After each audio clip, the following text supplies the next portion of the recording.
Number 6. Darren Crumpler. Darren Crumpler was an Army veteran who'd received an exciting Christmas present. He'd made a bucket list, which included skydiving. His wife decided to surprise him with the unique experience.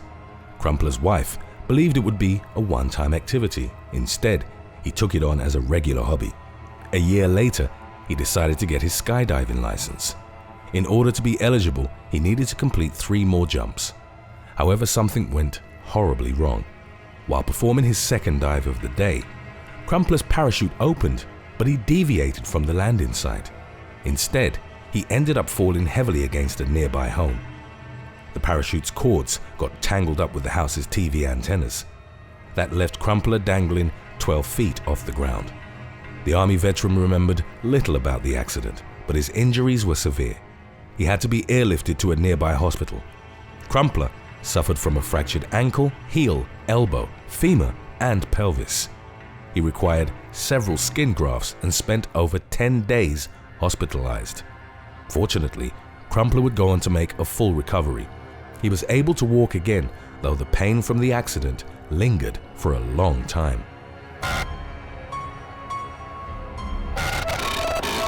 Parachuting involves jumping from an aircraft or a great height and using a parachute to fall safely. It can include a short or long period of free falling, depending on the objective behind the jump. There's an inevitable skydiving period in which the jumper allows gravity to act before deploying the parachute. The speed of descent is then controlled and prevents the person from getting harmed or killed when reaching the ground. The parachute was invented by André-Jacques Garnerin in France. As soon as the developmental phase was concluded, he wanted to try out his invention. On October the 22nd, 1797, he used a hydrogen balloon to travel 3,200 feet above the city of Paris. His invention looked very different from today's modern parachute. It wasn't placed in a bag or any other sort of container. It didn't have a ripcord either. This feature was included in 1919 by Leslie Irvin. Civilian and military parachutes aren't crafted the same way, but they share traits in common. Parachutes have 5 different main elements. The main fabric expands once it's activated. There's also a smaller emergency fabric as well as suspension lines, a harness, and the bag in which the fabric is placed. Usually jumps occur when the plane reaches a height between 10,000 and 15,000 feet. The parachute takes around 1,000 feet to open up completely. This means it's usually deployed when the jumper is roughly 6,000 feet away from the ground. Number 5. Unnamed Canadian woman. In August 2019, an unnamed Canadian woman managed to survive a near-fatal parachuting accident. She had previous experience, and nothing seemed amiss at first. The jump began as usual, with the 30-year-old woman leaping from a height of 5,000 feet off the ground. Seconds later, though, she realized the main parachute wouldn't deploy. She proceeded to try and open the backup one instead. To everyone's shock, it failed as well. There were many witnesses to the accident, and they watched in horror as the woman fell at more than 37 miles per hour. The young woman landed in a wooded area and received immediate medical attention. Surprisingly, none of her injuries were life-threatening. She'd managed to survive the fall with only fractures and a broken vertebrae.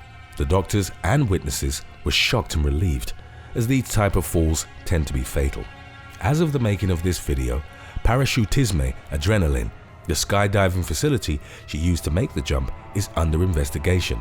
The company refused to comment on the accident, but could ultimately be accused of criminal negligence.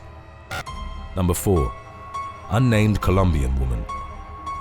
In September 2019, a young Colombian woman plummeted to her death after jumping from a plane with 7 other skydivers. She was on a trip to California in the United States when tragedy struck. In this fatal accident, the woman managed to open her parachute with no issues. The problems began when the wind changed. She found herself caught by a gust of air and pushed away from the landing zone. She was dragged mid-air toward California's Highway 99 directly into traffic. The 28-year-old ended up crashing against a semi-truck. She died on impact, but kept being dragged forward by the wind. Finally, she landed on the side of the road where first responders rushed to her aid. Unfortunately, there was nothing more they could do for her. She was declared dead as her injuries were too severe. The skydiving center that she'd hired to make the jump had a dark background. In 2016, a student and his instructor died together in an accident. It was later found that the instructor didn't have the appropriate license for his job. A man who regularly drives down Highway 99 claimed the center's skydiving activities have always been risky. The parachutists fly above the freeway before landing on a patch of grass not far from it. He'd previously told a local TV station that it was an accident waiting to happen.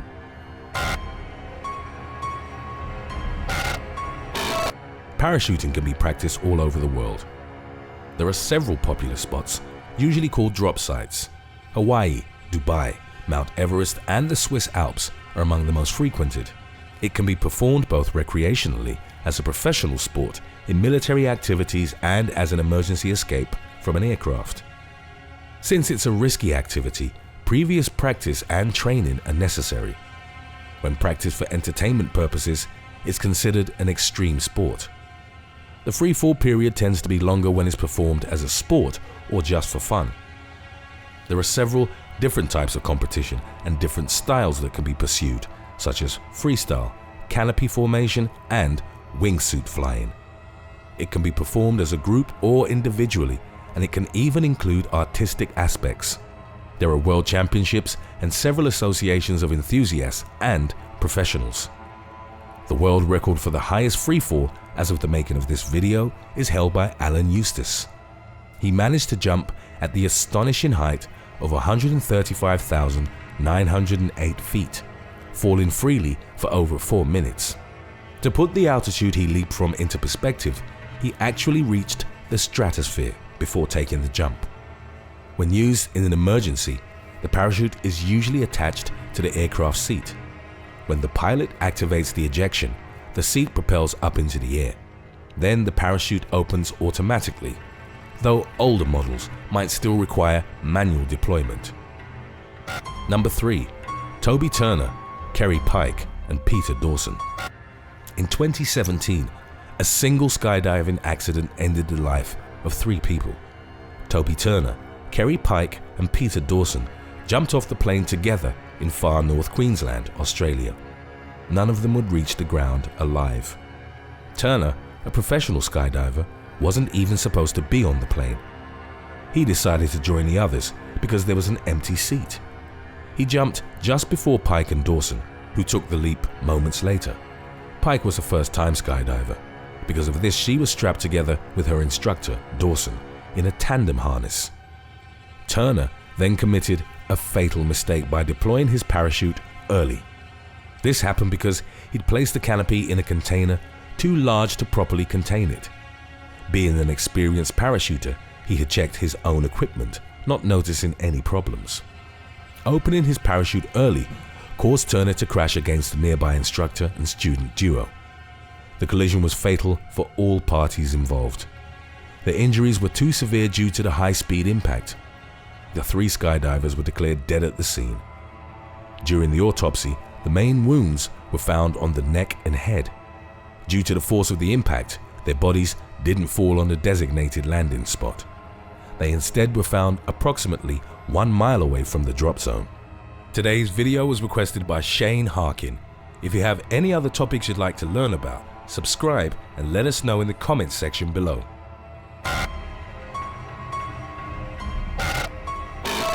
There are several ways parachuting can go wrong. The most common cause is human error.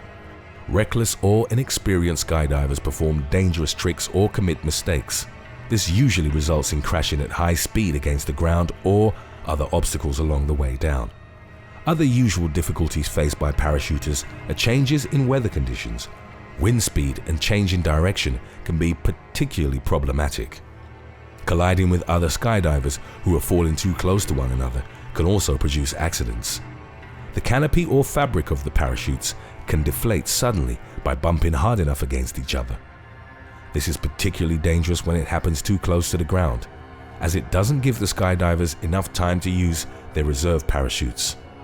Though parachutes have many different security measures to avoid failure, it's still possible for the equipment not to work correctly.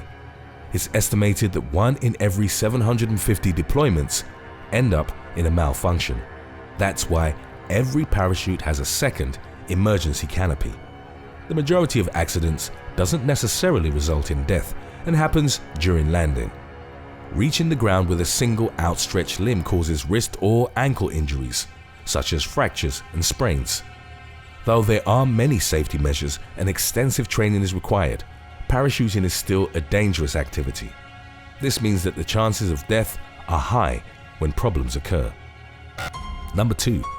Christopher Swales. Christopher Swales was vacationing with his wife in the US when he decided he wanted to try skydiving. The UK resident hired an instructor to jump near the Grand Canyon. Swales' wife didn't accompany him on the skydiving trip. He'd selected the company Paragon Skydive to have his first parachuting experience. In September 2019, he jumped in tandem with his instructor and the two were connected by a harness. Unfortunately, the parachute failed to open. As they approached the landing spot, they began to freefall. The exact height from which they jumped wasn't clarified for the media. Swales died upon impact. The instructor managed to survive the accident. He only suffered a broken leg and other minor scrapes. Both men were rushed to the hospital, but Swales was declared dead immediately. As of the making of this video, no criminal charges were filed against either the instructor or the skydiving company. There is an ongoing investigation, however, so negligence allegations are still not out of the question. Before we move on, official They Will Kill You merchandise is now available at theywillkillyou.com. It's out of this world.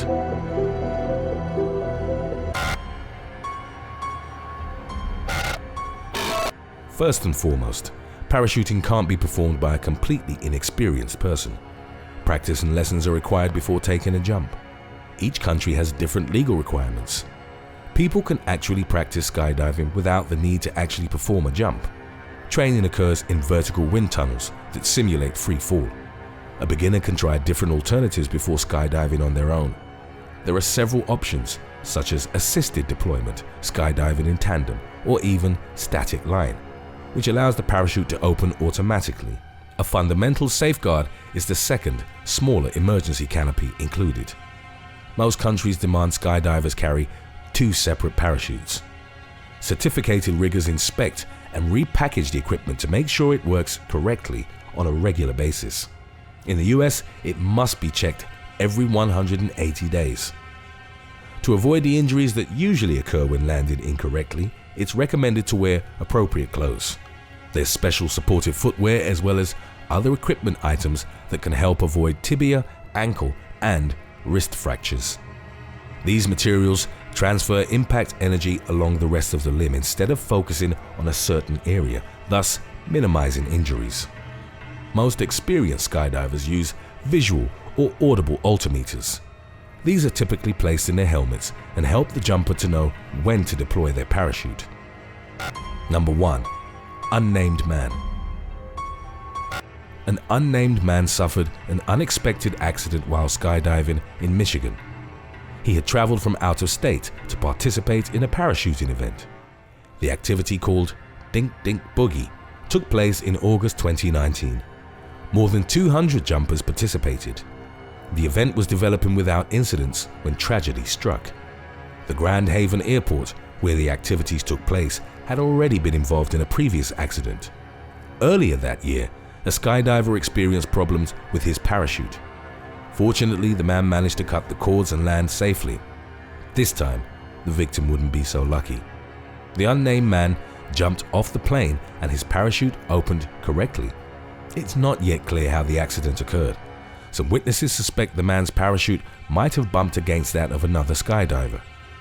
Only 50 feet off the landing spot, the man looked like he was losing control. He fell on the ground hard, without using any of the appropriate techniques to land.